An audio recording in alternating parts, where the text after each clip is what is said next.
Berarti dia ini menganggap dirinya itu sebagai halnya Tuhan, sebagaimana orang-orang Nasrani menjadikan Isa itu sebagai Tuhan. Harus taat kepada dia, taat kepada dia, taat kepada Allah.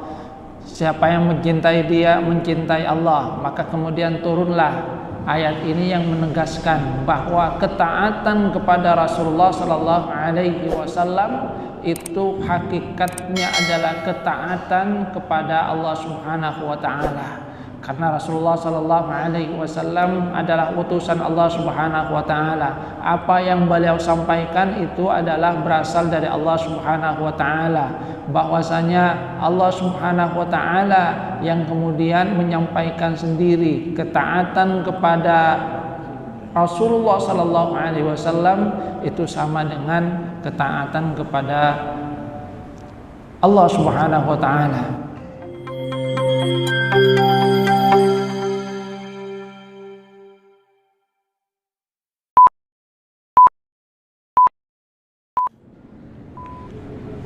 Assalamualaikum warahmatullahi wabarakatuh. Innal hamdalillah nahmaduhu wa nasta'inuhu wa nastaghfiruh wa na'udzu billahi min shururi anfusina wa min sayyiati a'malina. May yahdihillahu fala mudilla lahu wa may yudlil fala hadiya lahu. أشهد أن لا إله إلا الله وحده لا شريك له وأشهد أن محمدا عبده ورسوله لا نبي بعده اللهم صل على محمد وعلى آل محمد كما صليت على آل إبراهيم إنك حميد مجيد اللهم بارك على محمد وعلى آل محمد كما باركت على آل إبراهيم إنك حميد مجيد رب اشرح لي صدري ويسر لي أمري واحلل عقدة من لساني يفقه قولي أما بعد. Hadirin jamaah salat subuh rahimakumullah. Alhamdulillah atas karunia Allah Subhanahu wa taala kita masih diberikan oleh Allah Subhanahu wa taala nikmatul iman wal Islam, bisa melangkahkan kaki ke masjid ini, sholat subuh berjamaah, menghambakan diri kita kepada Allah Subhanahu wa taala, menjadi bagian dari orang-orang terkaya yang melaksanakan rakaat al-fajri yang dikatakan oleh Rasulullah sallallahu alaihi wasallam khairun minad dunya wa ma fiha, lebih baik daripada dunia dan isinya. Ini adalah karunia berharga yang harus kita syukuri kepada Allah Subhanahu wa taala. Kita lanjutkan kajian tafsir di akhir surah An-Nisa ayat 79 yang kita bahas pada Selasa kemarin. Allah Subhanahu wa taala menyatakan a'udzubillahi minasyaitonir rajim wa arsalnaka lin-nasi rasulan wa kafa billahi syahida, dan kami utus engkau sebagai rasul pada manusia, wa kafa billahi syahida, dan cukuplah Allah sebagai saksi. Nah, setelah Allah Subhanahu wa taala menyatakan bahwasanya Nabi Muhammad sallallahu alaihi wasallam itu adalah utusan Allah Subhanahu wa taala, maka di ayat berikutnya Allah Subhanahu wa taala menegaskan kewajiban untuk taat kepada Rasulullah sallallahu alaihi wasallam. Allah Subhanahu wa taala menyatakan a'udzubillahi minasyaitonir rajim, may yuti'ir rasula faqad ata'allah, siapa yang taat kepada Rasul maka sungguh dia telah taat kepada Allah. Wa man tawalla fama arsalnaka alaihim hafidha, adapun siapa yang berpaling dari engkau maka kami tidaklah mengutus engkau sebagai penjaga, pemelihara bagi mereka. Hadirin jamaah rahimakumullah, Di ayat ini Allah Subhanahu wa taala menegaskan bahwa karena Rasulullah sallallahu alaihi wasallam itu adalah rasul utusan Allah Subhanahu wa taala, maka ada kewajiban taat kepada umatnya. Nah, kewajiban taat itu kemudian ditegaskan oleh Allah Subhanahu wa taala bahwa ketaatan kepada Rasulullah sallallahu alaihi wasallam itu pada hakikatnya adalah ketaatan kepada Allah Subhanahu wa taala. Karena Rasulullah sallallahu alaihi wasallam itu adalah rasul muballigh yang menyampaikan risalah dari Allah Subhanahu wa taala. Karena kedudukan beliau itu sebagai penyampai risalah dari Allah Subhanahu wa taala, maka Allah Subhanahu wa taala menyatakan mayyuti'ir rasula faqad ata Allah, bahwa siapa yang taat kepada Allah maka sesungguhnya dia taat kepada Allah Subhanahu wa taala. Karena apa yang disampaikan oleh Rasulullah sallallahu alaihi wasallam itu adalah dari Allah Subhanahu wa taala. Wa ma yantiqu 'anil hawa in huwa illa wahyu yuha. Apa yang disampaikan oleh Rasulullah sallallahu alaihi wasallam, ucapan dari Rasulullah itu tidaklah berangkat dari hawa nafsu. Itu adalah wahyu yuha, wahyu dari Allah Subhanahu wa taala yang kemudian disampaikan kepada umatnya. Jadi karena Rasulullah sallallahu alaihi wasallam adalah menyampaikan apa-apa yang berasal dari Allah Subhanahu wa taala, ada kewajiban dari umatnya untuk taat kepada Rasulullah sallallahu alaihi wasallam, dan ketaatan kepada Rasulullah sallallahu alaihi wasallam itu berarti ketaatan kepada Allah Subhanahu wa taala. Makanya di dalam riwayat dari Muqatil bahwasanya Rasulullah sallallahu alaihi wasallam menyatakan man ahabbani faqad ahabballah wa man ata'ani faqad ata'allah. Siapa yang mencintai aku maka sungguh dia telah mencintai Allah, dan siapa yang taat kepadaku maka sungguh dia taat kepada Rasulullah sallallahu alaihi wasallam. Nah, ketika Rasulullah sallallahu alaihi wasallam itu menyatakan apa yang beliau katakan itu, orang-orang munafik kemudian menyatakan, "Ala tasma'una ila ma yaqulu hadzal rajul?" Kalian tidak mendengar apa yang dikatakan oleh orang ini. Laqad qarafa syirk wa qad naha an na'budu ghairallah. Ini berarti dia mendekati kesyirikan. Padahal kita ini kan dilarang untuk menyekutukan Allah Subhanahu wa taala, dilarang untuk menyembah kepada selain Allah Subhanahu wa taala. Wa yuridu ayat an natakhidahu rabban kama ittakhadat an-nasara Isa. Berarti dia ini menganggap dirinya itu sebagai halnya Tuhan, sebagaimana orang-orang Nasrani menjadikan Isa itu sebagai Tuhan.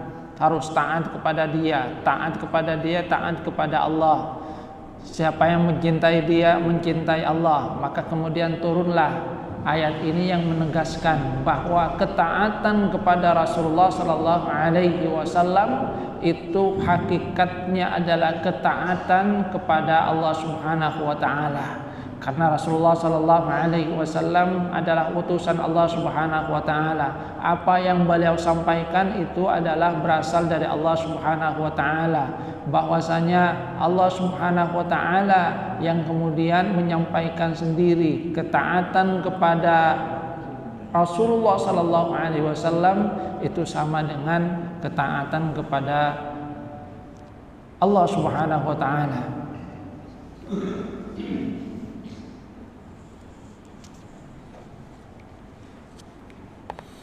Hadirin jamaah rahimakumullah, makanya di dalam ayat yang lain Allah Subhanahu wa taala juga mengisyaratkan, "Qul in kuntum tuhibbunallah fattabi'uni yuhibbukumullahu wa yaghfir lakum dzunubakum." katakanlah jika kalian itu mencintai Allah, maka ikutilah aku. Yuhibbukumullah, maka Allah akan mencintai kalian dan memberikan ampunan kepada kalian atas dosa-dosa kalian. Ketaatan kepada Allah Subhanahu wa taala itu diimplementasikan dengan ketaatan kepada Rasulullah sallallahu alaihi wasallam. Coba dalam hal ini kemudian para ulama membagi tentang peran dari Rasulullah sallallahu alaihi wasallam ketika kedudukan beliau itu kemudian sebagai Rasulullah sallallahu alaihi wasallam, sebagai rasul, maka itu adalah sesuatu yang memang mereka tidak boleh untuk menolak ketaatan kepada Rasulullah sallallahu alaihi wasallam. Ulama itu kan membagi peran dari Rasulullah sallallahu alaihi wasallam. Pertama sebagai rasul yang menyampaikan risalah dari Allah Subhanahu wa taala, wa ma yantiqu 'anil hawa in huwa illa wahyun yuha. Kemudian beliau itu sebagai mufti yang menyampaikan pesan-pesan keagamaan. Tentu ini juga adalah berasal dari Allah Subhanahu wa taala. Karena hadis sebagaimana yang diungkapkan oleh para ulama sesungguhnya juga merupakan apa yang disampaikan oleh Allah Subhanahu wa taala kepada Rasulullah sallallahu alaihi wasallam. Kemudian sebagai hakim yang memutuskan perkara di antara umatnya, dan kemudian yang terakhir itu adalah sebagai pribadi yang menggunakan ijtihadnya. Maka dalam hal ini kemudian para ulama menyatakan bahwa kedudukan Rasulullah sallallahu alaihi wasallam ketika beliau adalah sebagai rasul itu adalah sesuatu yang memang wajib untuk diikuti. Wa ma kana lil mu'minin wala mu'minatin idza qadallahu wa rasuluhu amran ay yakuna lahumul khiyaratu min amrihim. Tidaklah pantas bagi seorang mukmin baik laki-laki ataupun perempuan, mukmin wala mukminah, ketika Allah dan Rasulnya itu memutuskan satu perkara kemudian mereka itu mempunyai perkara yang lain, solusi yang lain, keputusan yang lain. Itu yang ditegaskan oleh Allah Subhanahu wa taala. Tapi kemudian kalau itu berkaitan kedudukan beliau itu sebagai hakim, maka ada pertimbangan juga yang pernah disampaikan oleh para ulama dalam implementasinya. Misalnya ketika Hindun itu mengadu kepada Rasulullah sallallahu alaihi wasallam tentang suaminya yang sangat pelit. Jadi Hindun itu mengadu kepada Rasulullah, "Ya Rasul, suami saya ini sangat pelit ya. Saya tidak diberikan belanja sedikit sekali." Itu apa yang kemudian dikatakan oleh Rasulullah sallallahu alaihi wasallam, "Ya sudah, kamu boleh mengambil sedikit dari harta suami kamu untuk kecukupan kamu dan anak-anak kamu." Nah, dalam hal ini kemudian para ulama berbeda pendapat bagaimana implementasi dari apa yang disampaikan oleh Rasulullah sallallahu alaihi wasallam terutama pada masa sekarang itu. Apakah dengan hadis itu kemudian istri itu langsung boleh mengambil itu?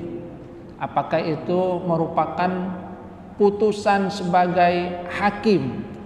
Kalau hakim berarti ketika ada kasus serupa maka itu diadukan kepada pemerintah atau hakim, dan hakim yang kemudian nanti memutuskan apakah itu seperti halnya yang diputuskan oleh Rasulullah sallallahu alaihi wasallam ataukah tidak.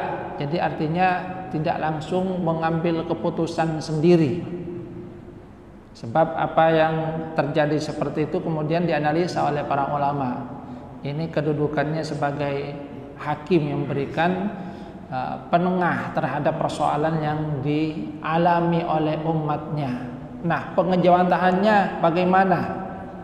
Ada yang mengatakan ya silakan boleh langsung istri ngambil kalau suaminya sangat pelit itu. Ini juga peringatan supaya suami jangan terlalu pelit kepada istrinya. Jadi artinya kemudian ada yang menyatakan ini adalah ranah ketika Rasulullah SAW memutuskan sebagai hakim, yang artinya ketika ada persoalan yang serupa jangan kemudian langsung diambil putusan sendiri oleh istri, tapi adukan juga sebagaimana dia mengadukan kepada Rasulullah SAW. Adukan persoalannya kepada yang berwenang. Nah, yang berwenang itu kemudian memutuskan. Supaya apa? Ketika ada putusan, ketika istrinya boleh mengambil seperti itu, maka tidak ada yang namanya cekcok di dalam rumah tangga, karena sudah ada putusan sebagaimana yang dilakukan oleh Rasulullah SAW yang memutuskan satu perkara seperti itu. Ini kan dalam rangka kemaslahatan. Nah, untuk hal yang lainnya, sahabat-sahabat Rasulullah SAW juga menyadari bahwa ada sebagian dari apa yang diputuskan oleh Rasulullah SAW itu berdasarkan pertimbangan beliau sebagai pribadi, dan itu juga disadari oleh para sahabat. Misalnya dalam satu peristiwa perang Badar, ya. Pada perang Badar Rasulullah SAW itu memutuskan tempat di mana beliau dan para sahabat itu akan bermarkas. Maka sahabat Rasulullah SAW Al-Khubbab bertanya, "Ya Rasul, apakah ini adalah wahyu dari Allah ataukah pertimbangan engkau dalam strategi peperangan?" Maka Rasulullah SAW menyatakan itu adalah pertimbangan dari strategi perang. Kata Al-Khubbab, kalau memang itu pertimbangan dari strategi perang, saya punya usul yang berbeda. Usul saya bahwa pasukan kita jangan di situ. Pasukan kita itu hendaknya bertempat di dekat air. Karena dengan itu kita akan mudah untuk menjangkau air sebagai satu kebutuhan bagi pasukan. Dan ternyata Rasulullah SAW itu menerima saran atau usul dari sahabat Al-Khubbab ini, yang artinya tadi Al-Khubbab pertama menanyakan apakah itu adalah wahyu yang diturunkan oleh Allah Subhanahu wa taala ataukah pertimbangan beliau sebagai pribadi dalam strategi perang. Kalau itu adalah wahyu, maka Al-Khubbab langsung taat kepada Rasulullah SAW, tidak mengajukan usul yang lainnya. Tapi kalau itu adalah pendapat beliau sebagai pribadi dalam rangka strategi perang, maka Al-Khubbab baru kemudian berani mengajukan untuk mengusulkan tempat yang berbeda dengan pertimbangan sebagaimana yang beliau sampaikan kepada Rasulullah SAW. Atau dalam kasus yang lain, seorang budak yang bernama Burairah itu dimerdekakan, dan Rasulullah SAW memberikan saran kepada Burairah untuk kembali kepada mantan suaminya yang bernama Mughith. Nah, Burairah kemudian juga bertanya, "Ya Rasulullah, apakah ini perintah dari engkau sebagai Rasul, dalam artian sebagai wahyu dari Allah Subhanahu wa taala, ataukah sebagai perantara, pribadi sebagai perantara?" Maka kemudian Rasulullah SAW menyatakan, "Tidak, itu hanya saran saya sebagai perantara." Nah, kemudian Burairah menyatakan, "Kalau begitu saya memutuskan untuk tidak kembali kepada suami saya karena pertimbangan-pertimbangan yang beliau kemukakan kepada Rasulullah SAW." Namun kalau kemudian beliau itu kedudukannya sebagai Rasulullah SAW, seperti halnya pada perjanjian Hudaybiyah, yang di dalam perjanjian Hudaybiyah itu ada banyak poin-poin yang sesungguhnya para sahabat itu tidak menyetujui apa yang ada di dalamnya. Karena dalam poin-poin itu mereka merasa bahwa banyak sekali yang tidak menguntungkan bagi umat Islam. Namun kemudian Umar ketika menyampaikan hal tersebut, Rasulullah SAW menyatakan, "Saya adalah Rasulullah, saya adalah utusan Allah. Sehingga para sahabat menyetujui, mentaati apa yang memang sudah diputuskan oleh Rasulullah Sallallahu Alaihi Wasallam.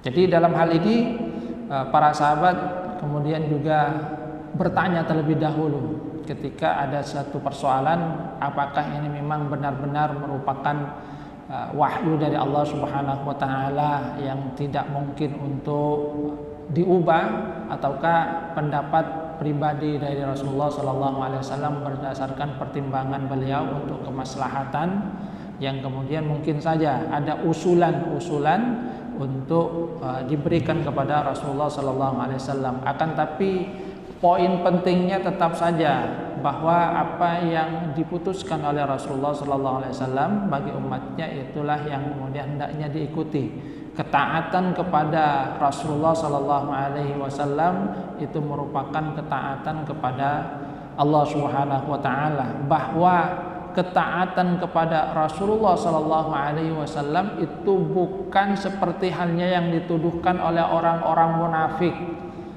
yang menuduh kalau begitu ini sama saja dengan menyekutukan Allah Subhanahu wa taala, karena menyandingkan antara ketaatan kepada Rasul dengan ketaatan kepada Allah Subhanahu wa taala.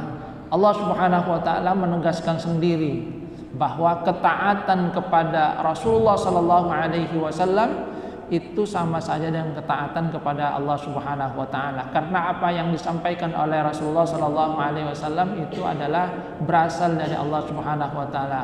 Beliau adalah utusan Allah. Jadi Rasulullah sallallahu alaihi wasallam ketika menyampaikan sesuatu itu adalah berasal dari Allah Subhanahu wa taala. Wa ma yantiqu 'anil hawa in huwa illa wahyun yuha.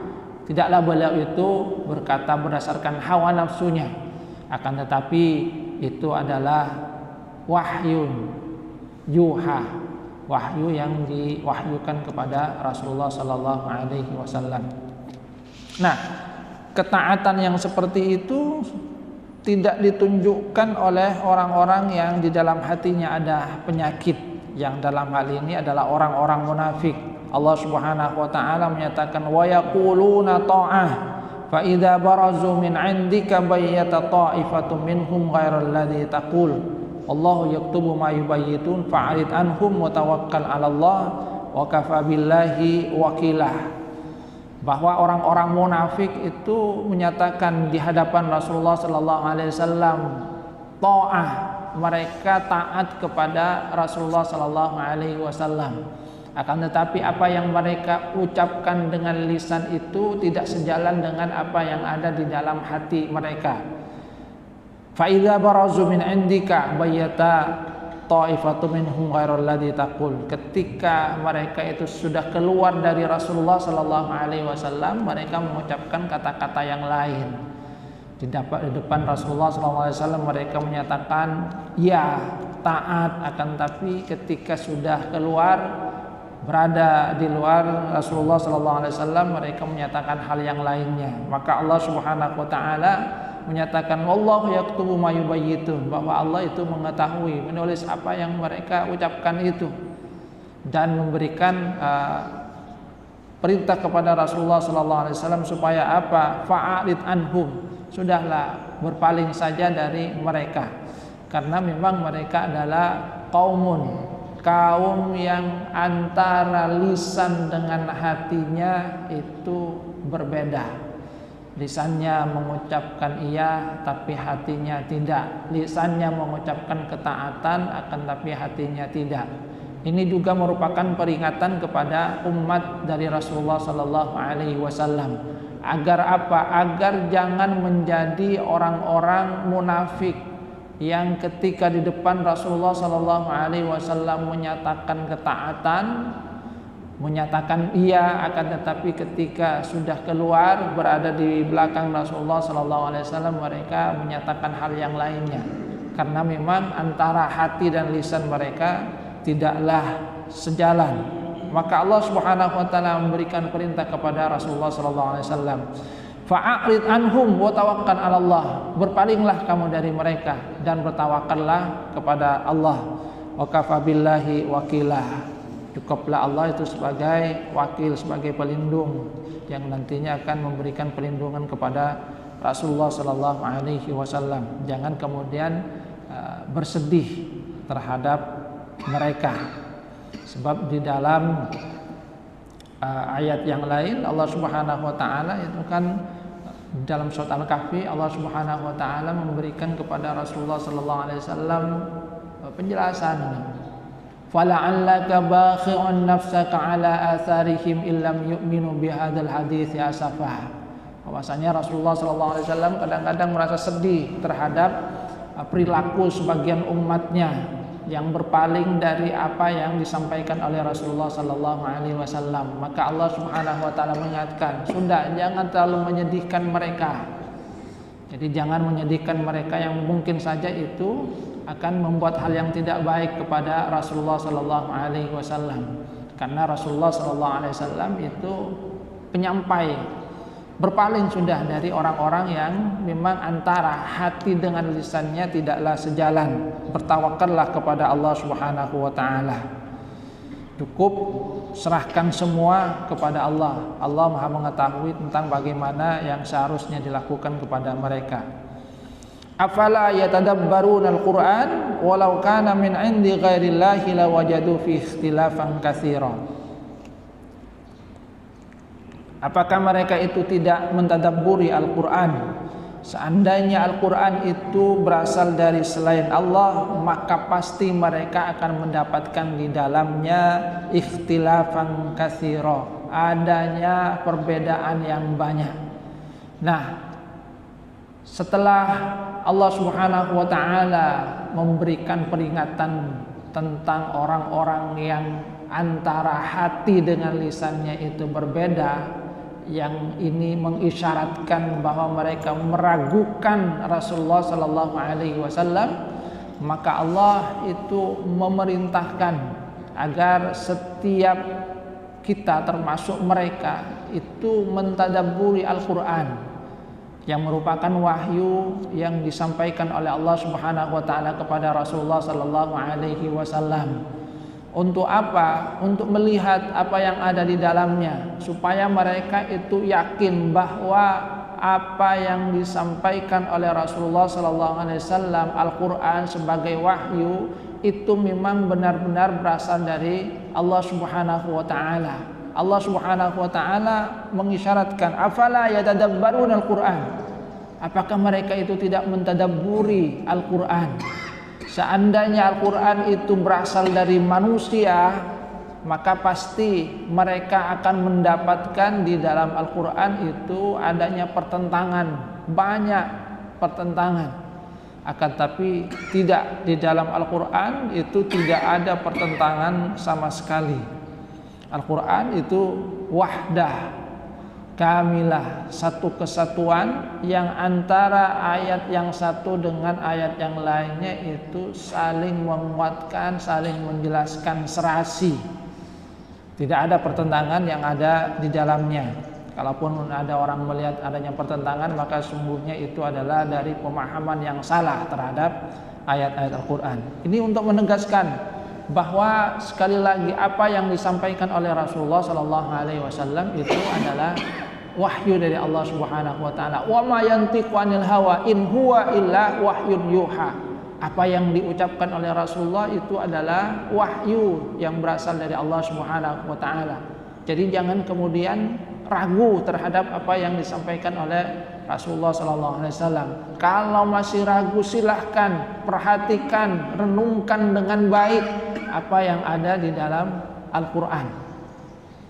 Sebab kalau sesuatu itu dibuat oleh manusia, maka mungkin saja di dalamnya itu ada perbedaan antara yang pertama dengan yang kedua, mungkin saja ada pertentangan.